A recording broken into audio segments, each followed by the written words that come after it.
And now, it's time for SPG,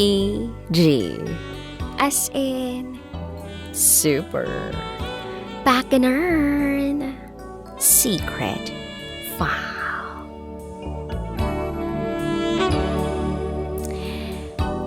Nagpasabog ng lagim sa CR. Hi DJ Rocky.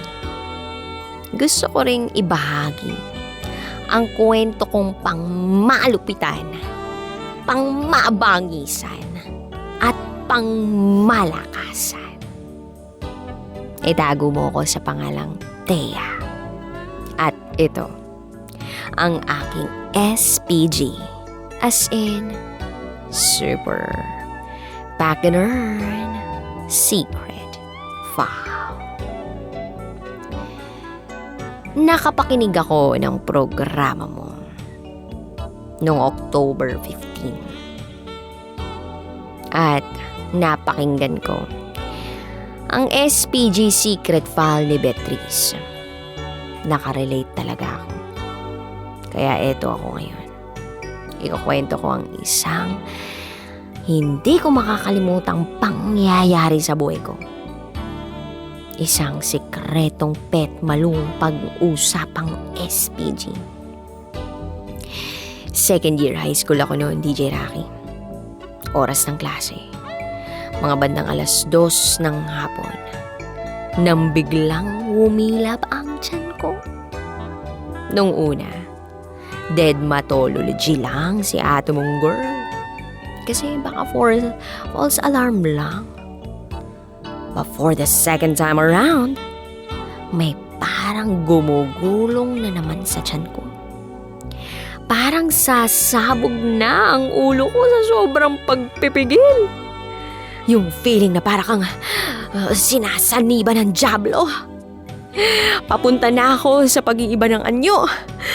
Ganun ang pakiramdam, DJ Rocky. O diba? Panggabi ng lagim yata itong kwento ko, pero basta mukhang kailangan ko na talagang mag-sex bomb. Yung kanta nilang, hindi ko na mapipigilan. Parang ganun. Kaya umexit muna ako sa classroom. Nag-may I go out pa ako noon kay ma'am. Kahit para na ako namumutla. Parang anytime may sasambulat sa classroom. Pero dahil malakas tayo sa itaas, hindi niya ako hinayaang magkalat at gumawa ng eksena sa loob ng classroom. Kaya umabot si ate mong girl sa comfort room. Best feeling like, woo! Umalingasaw sa banyo. 10 cubicle pa naman yun. Okay na sana, success na, pero bigla akong may narinig ng mga estudyante.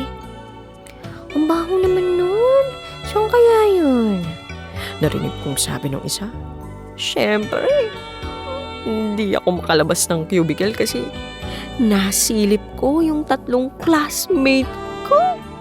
Sila pala ang mga dumating. Diyos mio Marimar.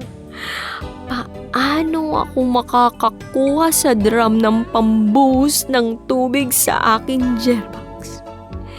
Dahil kilala ko sila. Matagal mag-CR. Kahit magpupulbos at magme-makeup lang sila. Kinapalan ko na ang mukha ko. Lumabas ako ng cubicle. Patay mali siya. At kumuha ako ng pambuhos sa drum. Kumuha ng tubig hanggang sa mawalang sangsang ng amoy na bulok sa loob ng banyo. Pero bakit? Bakit talaga nangyari sa akin to? Ay. At kahit ganun naman ang nangyari, hindi rin nila sure kung ako nga ba talagang nagpasabog ng lagim sa banyo. Pero feeling ko alam na nila yun. Matik. Nahiya lang silang okrayin ako. Mga panahon na yun. Wala na talaga akong pake sa kung anong iisipin nila sa akin.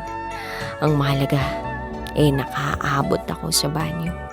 Kahit hilong-hilo na ako nung papunta pa lang ako. Buti na lang mabait ang mga kaklase ko na yun.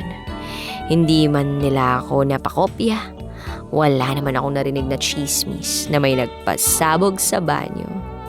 Kaya dito ko na lang ibinahagi ang karanasan ko na yun. Hindi ito gabi ng lagim. Lagim lang.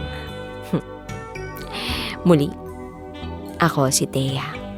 At ito ang aking SPG.